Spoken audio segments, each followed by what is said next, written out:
Assalamualaikum teman-teman. Kami dari kelompok 7 ingin menjelaskan apakah itu penyimpangan teologi Islam. Berikut penjelasannya. Teologi Islam adalah ajaran tentang Tuhan menurut agama Islam yang dibawa oleh Rasulullah SAW yang bersumber dari Al-Quran dan hadis. Pengertian penyimpangan tauhid dibagi beberapa macam, yaitu penyimpangan rububiyah, meyakini adanya yang menciptakan dan mengatur alam semesta ini kecuali Allah. Contohnya, Nyi Roro Kidul. Penyimpangan uluhiyah, yaitu memalingkan ibadah kepada selain Allah. Contohnya, jin dan setan. Penyimpangan asma wa sifat, meyakini bahwa Allah tidak bersikap azza wa jalla, mempunyai sifat sempurna, menyerupai sifat-sifat Allah dan makhluk lainnya. Contoh-contoh penyimpangan tauhid Islam. Syirik adalah lawan kata dari tauhid. Syirik adalah menyekutu Allah atau banyaknya tauhid. Syirik dibagi menjadi dua, yaitu yang pertama syirik nyata, dia beribadah bukan kepada Allah melainkan pada kekuatan lain atau pemujaan lain, atau contohnya itu patung dan kuburan. Syirik tersembunyi yaitu apabila dia melakukan hanya untuk pamer. Contohnya misalnya dia mau ke masjid hanya untuk dibilang rajin sholat.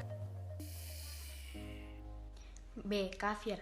Kafir secara bahasa berarti menyembunyikan atau menutupi. Terdapat dalam Quran surah 57 ayat 4. Dialah yang menciptakan langit dan bumi dalam 6 masa. Kemudian dia bersemayam di atas arsy.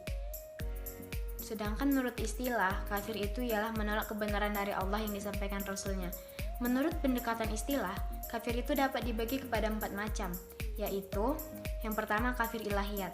Kafir ilahiyat disebut juga kafir mulhid. Artinya adalah menolak kebenaran adanya Tuhan atau tidak mengakui adanya Tuhan, disebut ateis. Yang kedua, kafir nubuat.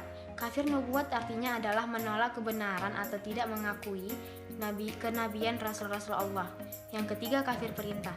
Kafir perintah artinya menolak melaksanakan atau dengan kata lain tidak mematuhi perintah-perintah Allah. Yang keempat, kafir nikmat. Kafir nikmat adalah sikap menolak bahwa penikmat dan rezeki yang dimilikinya merupakan pemberian Allah tetapi diyakini mutlak sebagai hasil kerja atau hasil kepintarannya. C. Munafik.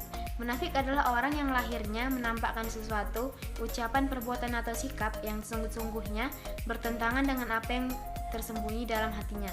Orang munafik ini baik dari segi moral apalagi dari sudut pandang agama Islam sangatlah hina, baik di dunia ataupun di akhirat. C. Munafik. Munafik adalah orang yang lahirnya menampakkan sesuatu ucapan, perbuatan ataupun sikap yang sesungguhnya bertentangan dengan apa yang tersembunyi di dalam hatinya.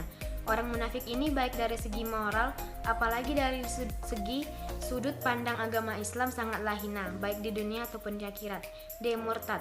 Murtad adalah istilah yang diberikan untuk menyebut orang yang keluar dari Islam.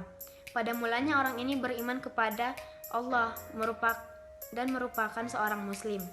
Tetapi kemudian ia meninggalkan keimanannya untuk selanjutnya beriman kepada selain Allah atau tidak beriman sama sekali, disebut juga ateis. Terima kasih. Baiklah, selanjutnya adalah sesi tanya jawab. Yang pertanyaan pertama dari Elma, yaitu syirik akbar. Syirik akbar adalah syirik yang dosanya tidak dapat diampuni oleh Allah Subhanahu wa taala. Syirik ini terbagi menjadi dua macam, yaitu zahirun, zalim. Syirik yang sifatnya nyata, contohnya seperti menyembah selain Allah Subhanahu wa taala. Dan yang kedua adalah batiun, kafi, yang tidak nyata, contohnya seperti menyembah orang yang telah mati. Terima kasih. Dan tanda jawab yang kedua yaitu dari Syarif. Yang pertanyaannya adalah, pertama-tama kita harus menjaga keimanan kita. Contohnya seperti mengerjakan sholat 5 waktu, sering bersedekah, dan menjadi orang yang lebih baik dari yang sebelumnya, dan tidak dapat terpengaruh oleh sifat orang lain,